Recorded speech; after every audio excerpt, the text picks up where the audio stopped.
Bookish boys के इस episode में आपका स्वागत है। आप सुन रहे हैं उपनिषद हिंदी में। आज के उपनिषद का नाम है आत्म पूजा उपनिषद।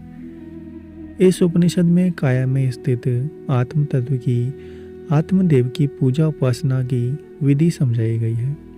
जीवन के विभिन्न क्रियाकलापों को ही पूजा आराधना बना लेने का कौशल समझाया गया है। इसी से मोक्ष प्राप्ति का कल्याणकारी पथ भी प्रशस्त होता है।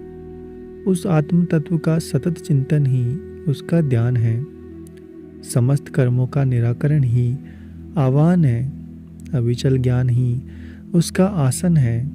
उस आत्म तत्व के प्रति सदा उन्मुख रहना ही वाद्य है। उस और सदैव मनोयोग ही अर्घ्य है।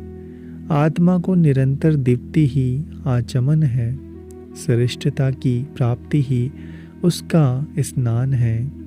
सर्वात्मक दृश्य का विलय ही गंध है।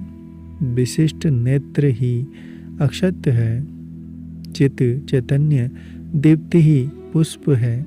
उस आत्म तत्व का सूर्यात्मक तत्व ही दीपक है।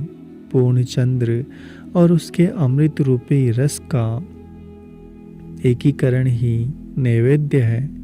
उसकी सुनियोजित गतिशीलता ही प्रदक्षिणा है।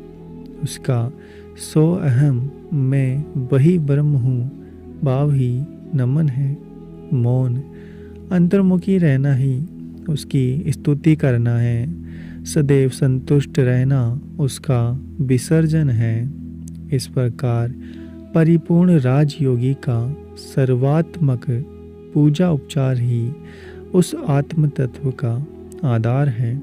समस्त आदि व्याधियों से रहित मैं पूर्ण ब्रह्म हूँ ऐसा भाव रखने से ही मुमुक्षु मोक्ष के अभिलाषियों की मोक्ष प्राप्त करने की अभिलाषा सिद्ध होती है।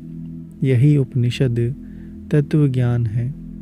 इस प्रकार आत्म पूजा उपनिषद यही समाप्त होता है। उम्मीद है आपको हमारा ये प्रयास अच्छा लग रहा होगा। चैनल को सब्सक्राइब करें, वीडियो को लाइक और शेयर करना ना भूलें। मिलते हैं आपसे अगले एपिसोड में।